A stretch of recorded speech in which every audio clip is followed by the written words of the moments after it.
Саламатсыздар ма? Бүгінгі біздің сабағымыздың тақырыбы қарама-қарсы бағыттағы қозғалысқа берілген есептер. Қарама-қарсы бағыттағы қозғалысқа берілген есептерді шығарасың. Бірінші тапсырмаға қарайық. Уақыт өте келе кейбір мамандықтар қажетсіз болып қалады. Төменде келтірілген мамандықтардың ішіндегі қандай 5 мамандық жойылып кеткен немесе алдағы уақытта жойылуы мүмкін? Өрнектің мәні 1 миллионнан астам. Ары қарай бұл тапсырманы шығарып көрейік. IT технология саласының инженер маманы. Табу үшін 1000 миллионды 2000-ға бөлеміз. 2000 санында 3 нөл болғандықтан 1000 миллионнан 3 нөлді қысқартамыз. Сонда 500 мың деген сан шығады. IT технология саласының инженер маманы 500 мың екен. Жазып қоямыз.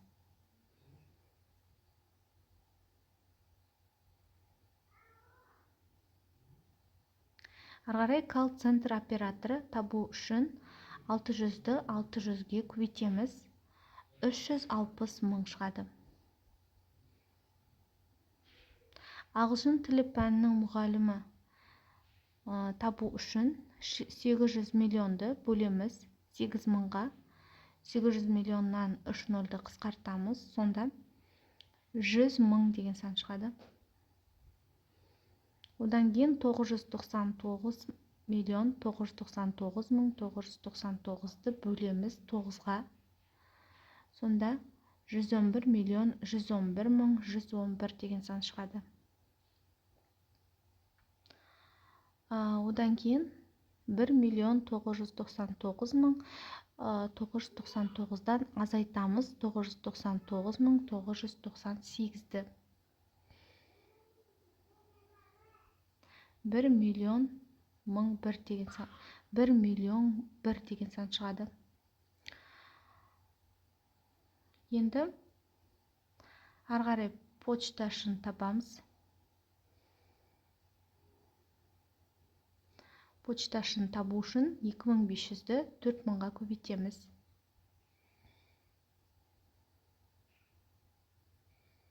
2500-ді 4000-ға көбейтеміз.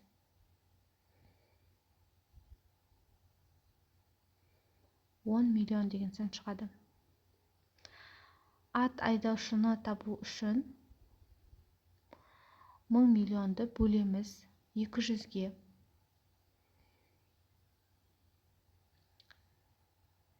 200-ге 5 миллион шығады.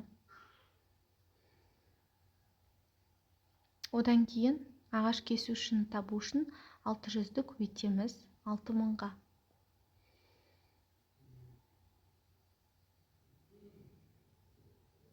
3 миллион 600 мың деген сан шығады. Жазып қоямыз. 3 миллион 600 мың.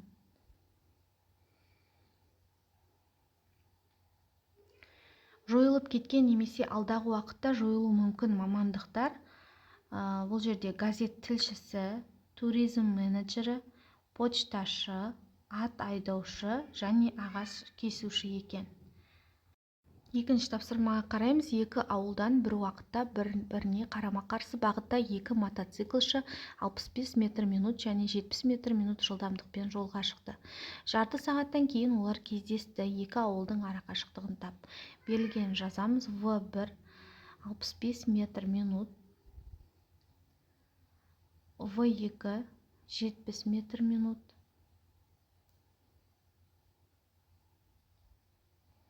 уақыт Т 30 минут деп жазамыз. Және екі ауылдың арақашықтығын табуымыз керек. С белгісіз метр деп жазамыз. Шешуін табамыз. Жанына жазайық. Шешуін табу үшін бұл жерде бірінші жақындау жылдамдығын табуымыз керек. Жақындау жылдамдығын табу үшін В1-ді В2-ге қосамыз. В1-ге қосамыз В2-ні. Енді орнына қойып көрейік. 65 метр минут. 65 метр минут. Қосамыз 70 метр минутты. Сонда 135 метр минут шығады. Жақындау жылдамдығы 135 метр минут екен. Енді арғарай екі ауылдың ара қашықтығын табамыз. S-ті табу үшін жақындау жылдамдығына T-ны көбейтеміз. Орнына қойып көрейік. 135 метр минутты 135 метр минутты көбейтеміз 30 минутқа 4050 метр шығады. Жауабы екі ауылдың ара қашықтығы 4050 метрге тең екен. Жауабын жазып қоямыз. Арғарай келесі үшінші тапсырмаға қарайық. Есепті теңдеу құрып шығар. Бір ауылдан бір уақытта бір-біріне қарама-қарсы екі бағытқа екі жолаушы шықты. Біреуі 5 км сағат, екіншісі 3 км сағат жылдамдықпен жүрді. Қанша сағаттан кейін олар бір-бірінен 16 км қашықтықта болады. Есептің берілгенін жазайық әуелі. В1 5 км сағат, 5 км сағат. В2 3 км сағат.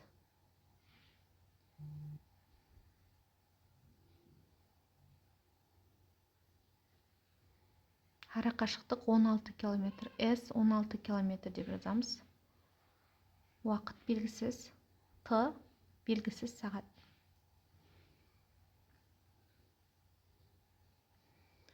Табу үшін алдымен бірінші қашықтау жылдамдығын табамыз. Ол үшін V1-ге V2-ні қосамыз.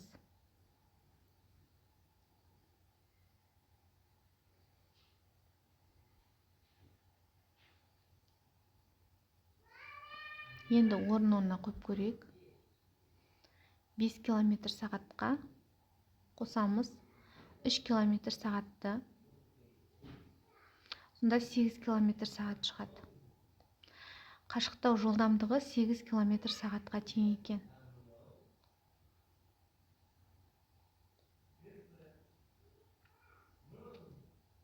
Сегіз км сағат деп жазып қоямыз. Ары қарай уақытты табамыз. Уақытты табу үшін ара қашықтықты қашықтау жылдамдығына бөлеміз. Яғни S-ті бөлеміз V-ға. T тең болады. T тең болады. S-ті бөлеміз V-ға. Орнына қойық 16 километрді. 16 километрді бөлеміз 8 км сағатқа. 2 сағат шығады. Яғни 2 сағаттан кейін олар бір-бірінен 16 км қашықтықта болады екен. Енді осыны арғарай теңдеу құрып қалай шығаруға болады? Дәл осыны біз теңдеу құрып шығарып көрейік. Ол үшін жазамыз жақшаның ішіне 5 км сағат қосылған 3 км сағат көбейтілген x тең 16 км. 8 көбейтілген x тең 16. X-ті табу үшін 16-ны 8-ге бөлеміз.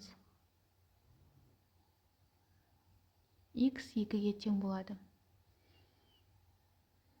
Яғни 2 сағаттан кейін олар бір-бірінен 16 км қашықтықта болады. Осылай теңдеу құрып та шығаруға болады екен. Арғарай 4-ші тапсырмаға қарайық.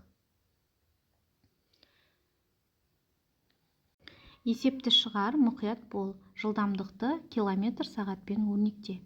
1 км жолды велосипедші 4 минутта жүріп өтті. Ол қандай жылдамдықпен жүрді? Яғни бұл жерде 1 километрді метрға айналдырамыз. 1 километріміз бізде 1000 метр. Уақыт 4 минут. Жылдамдықты табу үшін S-ті T-ға бөлеміз. Орнына қойық. 1000-ды бөлеміз 4-ке.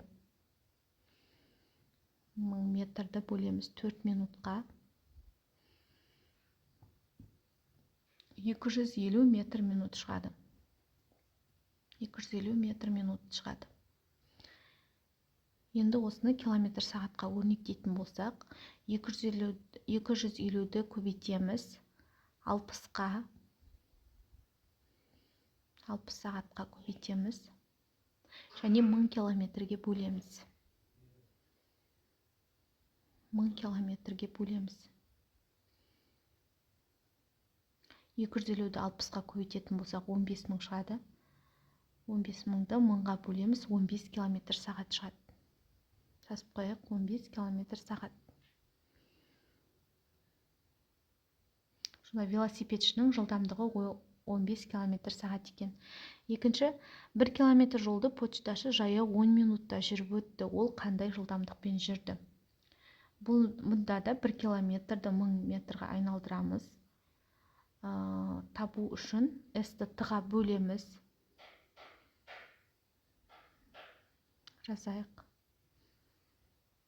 В-ны табу үшін S-ті Т-ға бөлеміз.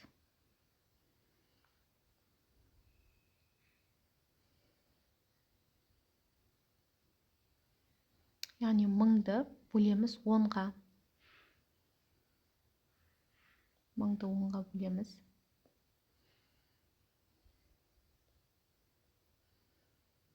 100 метр минут шығады.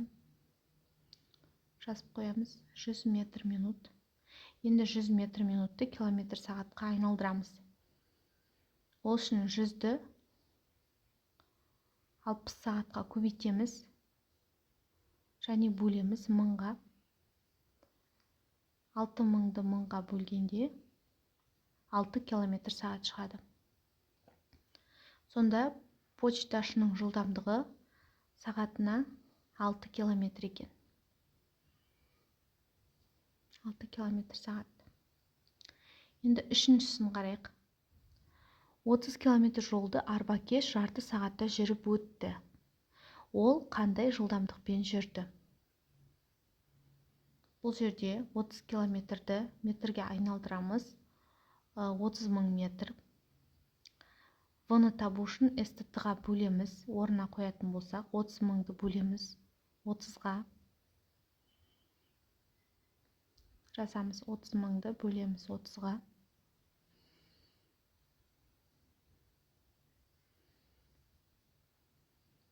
1000 метр минут шығады. Арғарай 1000 метр минутты километр сағатқа айналдырамыз. Ол үшін 1000-ды көбейтеміз 60 сағатқа. Бөлеміз 1000 километрге.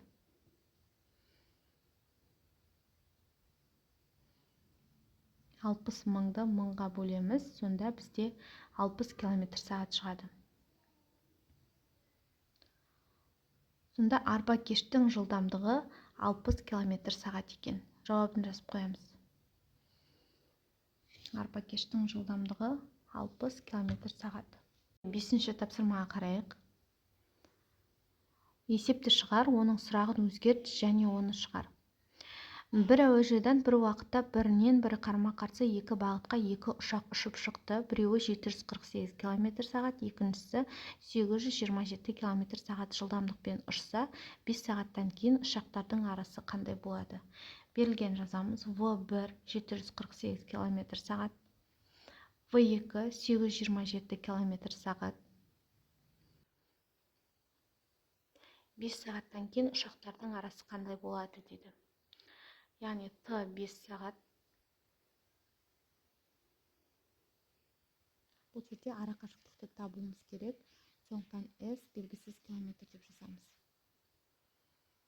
Ары қарай шешуін жазамыз. Жанына жасайық. Бұл жерде ең бірінші қашықтау жылдамдығын тауып алуымыз керек. Яғни В1-ге В2-ні қосамыз. В қашықтау жылдамдығын табу үшін 748 км сағатқа қосамыз 827 км сағатты. Сонда 1575 км сағат шығады. Қашықтау жылдамдығы 1575-ке тең екен. Ары қарай енді ара қашықтықты табамыз. Ол үшін қашықтау жылдамдығын уақытқа көбейтеміз. S-ті табу үшін 1575 км сағатты көбейтеміз 5 сағатқа. 1575 км сағатты көбейтеміз 5 сағатқа. Сонда 7875 км шығады. Ұшақтардың арасы 7875 км болады екен. Енді ары қарай осы есептің сұрағын өзгертіп шығарып көрейік. Бана бізде ара қашықтық белгісіз болса, енді біздер осы 3875 километрді жүру үшін оларға қанша уақыт керек деп уақытты белгісіз етіп шығарып көрейік. Берілгендерін жазамыз. В1 748 км сағат.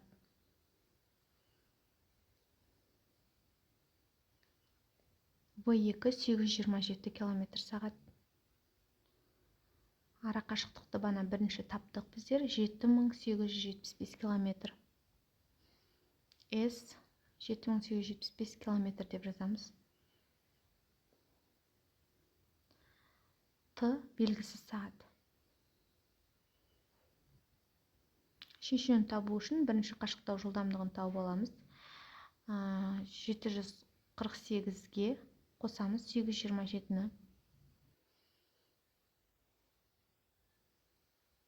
1575 км сағат шығады.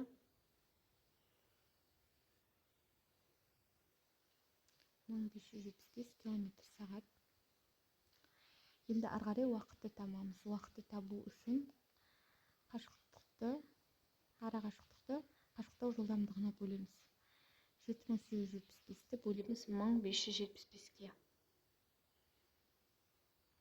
Бөлеміз 1575-ге.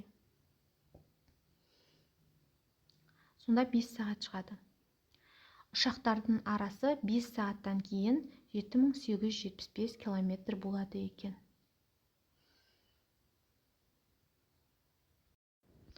Ары қарай енді 6-шы тапсырманы шығарып көрейік. Тиісті сандарды тауып жаз дейді. Біздерде 2 баған беріліп тұр. Олардың әрқайсысында сандар жазылған. Енді бұл жерде қосындысы 1000 болатын сандарды жазамыз. Бірінші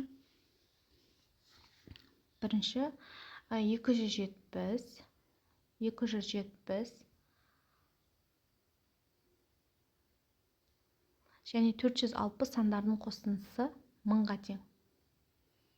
Жазып қоямыз. 270 және 460 сандардың қосындысы 1000-ға тең. Енді екінші астына жазамыз. 320 және 360 сандарының қосындысы 1000-ға тең болады.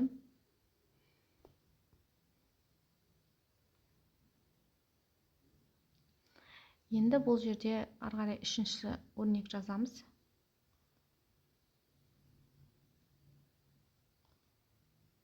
1000-ға тең 390, 380 және 230 сандарының қосындысы. Жазып қоямыз. 390, 380, 230 сандарының қосындысы 1000-ға тең.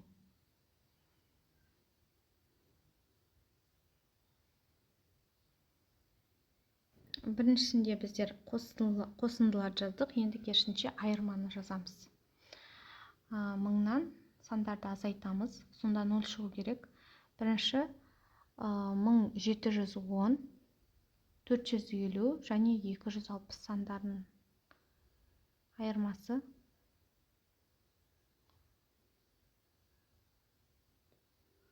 Келесі 1900, 530 және 370 сандарының айырмасы. 530 және 370. Жазып қоямыз. 1900-ден азайтамыз 530-ті, азайтамыз 370-ті.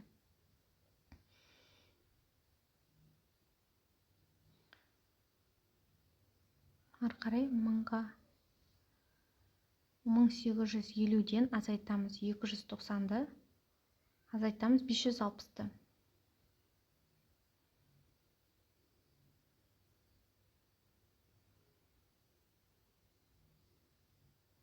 Азайтамыз 560-ты.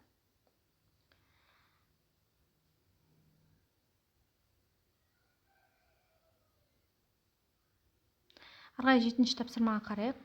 Есептердің берілуі мен шешуін салыстыр.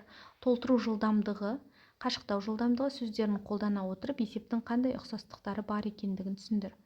Бір ауылдан бір уақытта екі салт атты бірінен бірі қарама-қарсы екі бағытқа шықты. Біріншісінің жылдамдығы 20 км сағат, екіншісінікі 30 км сағат. Неше сағаттан кейін олардың ара қашықтығы 300 км болады. Әуелі есептің берілгенін жазып көрейік. Бұл жерде V1 20 км сағат, V2 30 км сағат, S 300 км және уақыты белгісіз, T белгісіз сағат деп жазамыз.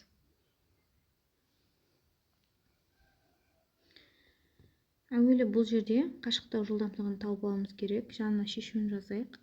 Қашықтау жылдамдығын табу үшін V1-ге V2-ні қосамыз. Онына қояйық. Так, V1 бізде 20 км сағат.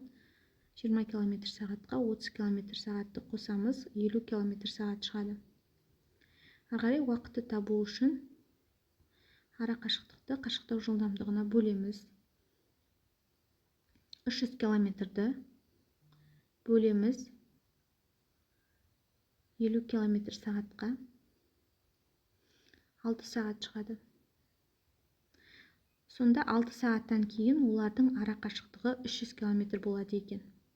Енді әсін қарайық. Хауызға су екі құбырдың көмегімен құйылады. Су бірінші құбырдан 20 метр куб сағат жылдамдықпен, ал екіншісінен 30 метр куб сағат жылдамдықпен құйылады. Неше сағаттан кейін хауыздағы судың көлемі 300 метр куб болады.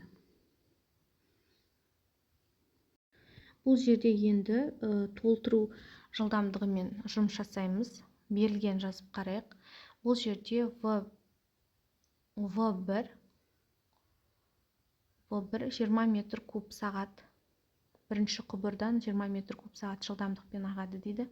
Екіншісінен 30 метр куб сағат. Яғни V2 30 метр куб сағат деп жазамыз. Және хауыздағы судың көлемі V бұл 300 метр куб. Неше сағаттан кейін 300 метр куб болады дейді, уақыты белгісіз. Бұл жерде бірінші толтыру жылдамдығын тауып аламыз. Ол үшін бірінші құбырдағы судың жылдамдығы мен екінші құбырдағы судың жылдамдығын бір-біріне қосамыз.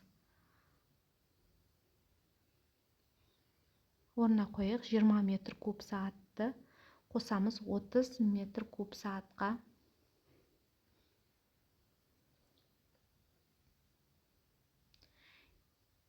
Метр куб сағатқа, сонда 50 метр куб сағат шығады.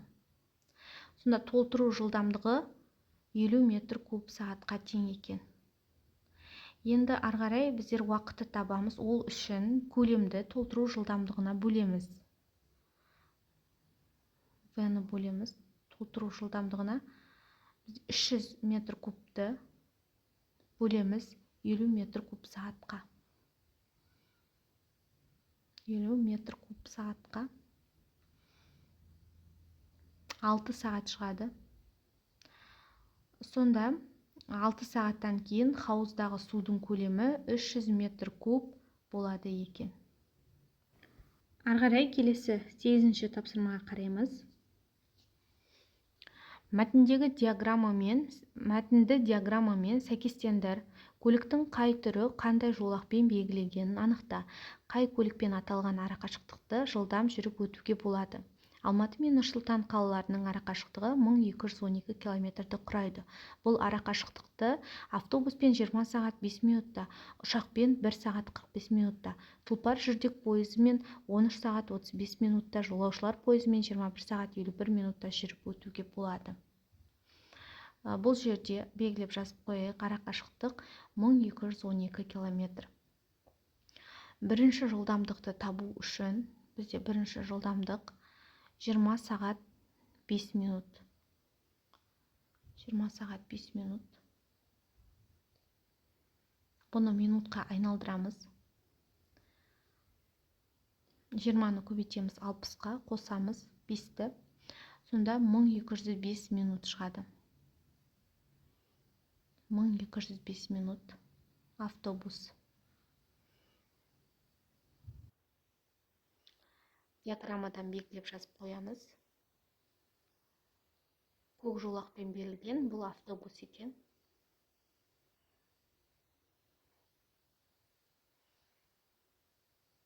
Енді ары қарай Т2-ні табамыз. Т2-ні табу үшін бізде Т2 1 сағат 45 минут. Яғни ұшақ 1 сағат 45 минутты минутқа айналдырамыз. Яғни 1-ді 60-қа көбейтеміз, қосамыз 45-ті. Сонда 105 минут шығады. Ұшақ 105 минут екен. Бірінші тұрған сары жолақ бізде ол ұшақ екен. Жазып қоямыз. Одан кейін Т3 13 сағат 35 минут. Тұлпар жүрдек пойызы. 13 сағат 35 минутты минутқа айналдырамыз. 13-ті 60-қа көбейтеміз, 35-ті қосамыз. 780 болады. 13-ті 60-қа көбейтсек, оған 35-ті қосамыз. 815 минут. 815 минут.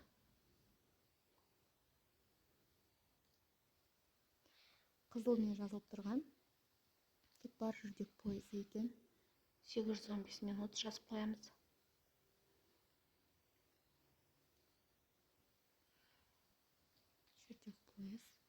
Енді Т4 бізде 21 сағат 54 минут.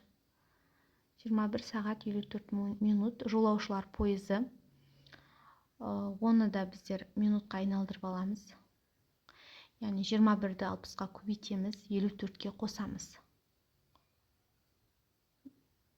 21-ді 60-қа көбейтсек, 1260, оған қосамыз 54-ті, 1314 минут. Яғни жасылмен беріліп тұрған, ол бізде жолаушылар пойызы екен. 1314 минут жолаушылар пойызы. Жауабы: Алматы мен Нұр-Сұлтан қалаларының арасын ұшақпен жылдам жүріп өтуге болады. Ұшақ 1212 километр арақашықтықты 105 минутта жүріп өтеді екен.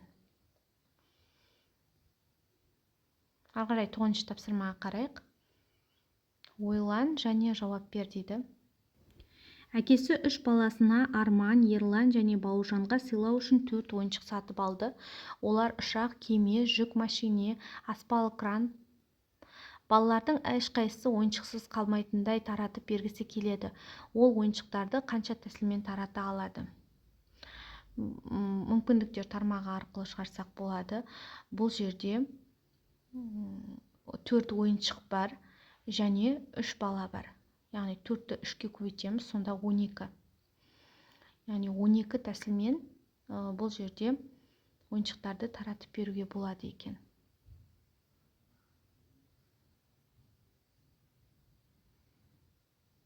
Ары қарай 13 тапсырмаға қарайық. Есепті шығар. 2 жүзгіш ұзындығы 200 метр хауыздың екі шетінен бір уақытта бір-біріне қарама-қарсы жүзді. Біріншісі 28 метр минут, екіншісі 22 метр минут жылдамдықпен жүзді. Олар қанша минуттан кейін кездеседі? Кездескенге дейін спортшылардың әрқайсысы қанша арақашықтықты жүзіп өтті? Берілген жазамыз. С 200 метр. В1 28 метр минут, В2 22 метр минут. Бұл жерде S1-ді табуымыз керек, S2-ні табуымыз керек, және уақыт белгісіз.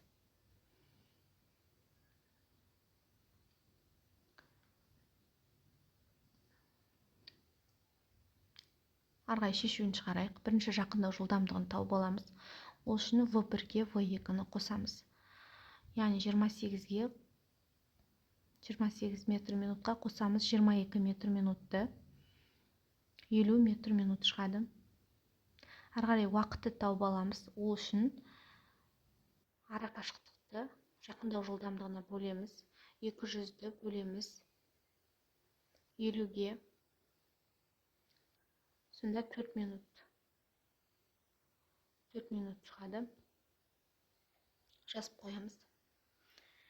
Енді әр спортшының жеке-жеке қанша метр ара қашықтықты жүзіп өткен табуымыз керек. Ол үшін S1-ді табамыз. V1-ді т-ға көбейтеміз. 28-ді көбейтеміз 4-ке. 112 метр шығады. Бірінші спортшы 112 метр жүзген екен. Екіншісін табу үшін 22-ні 4-ке көбейтеміз. 88 метр. Олар 4 минуттан кейін кездеседі. Кездескенге дейін бірінші спортшы 112 метр, екінші спортшы 88 метр қашықтықты жүзіп өтті.